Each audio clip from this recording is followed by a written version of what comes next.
ఎప్పుడు నిద్ర లేచామన్నది కాదు, లేచాక మన పనులు ఎంత పర్ఫెక్ట్గా చేసుకుంటున్నాం అనేది ఇంపార్టెంట్. నువ్వు ఎంత పొద్దున్నే లేచినా ఏం పని చేయకుండా ఫోన్ బ్రౌజ్ చేసుకుంటూ కూర్చుంటే ఏమొస్తుంది చెప్పండి. ఇంట్లో ఏం చేసుకోవాలి, ఏం పని చేయాలి అని స్కెడ్యూల్ వేసుకొని కంప్లీట్ చేసుకోవాలి. కానీ పోస్ట్ పోన్ చేసుకుంటూ పోతే ఈరోజు 100 రూపాయలు అయ్యే పని రేపటి రోజున 1000 రూపాయలు అవుతుంది. ఇప్పుడున్న ఖర్చులకి 100 రూపీస్ అడ్జస్ట్ చేసుకోలేనప్పుడు రేపున్న ఖర్చులకి 1000 రూపీస్ ఎలా అడ్జస్ట్ చేసుకోగలుగుతాం?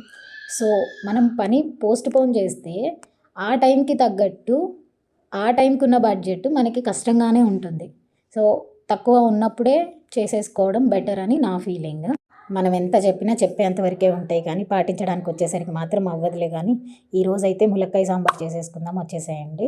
పక్కన పప్పు ఉడకబెట్టుకోవాలి, కావాల్సినవి అన్నీ కట్ చేసుకొని తాలింపు వేసుకొని మంచిగా ముక్కలు ఉడికిన తర్వాత చింతపండు మంచిగా నానబెట్టుకొని ఆ పులుసు ఆ కర్రీలో పోసేసుకోవాలి. పోసుకున్న తర్వాత ఉడికించిన పప్పును కూడా కొంచెం పేస్ట్ లాగా చేసేసుకొని సాంబార్లో వేసేసుకుంటే అయిపోతుంది. అండ్ మసాలాలు మెయిన్ సాంబార్ మసాలా చాలా చాలా ఇంపార్టెంట్.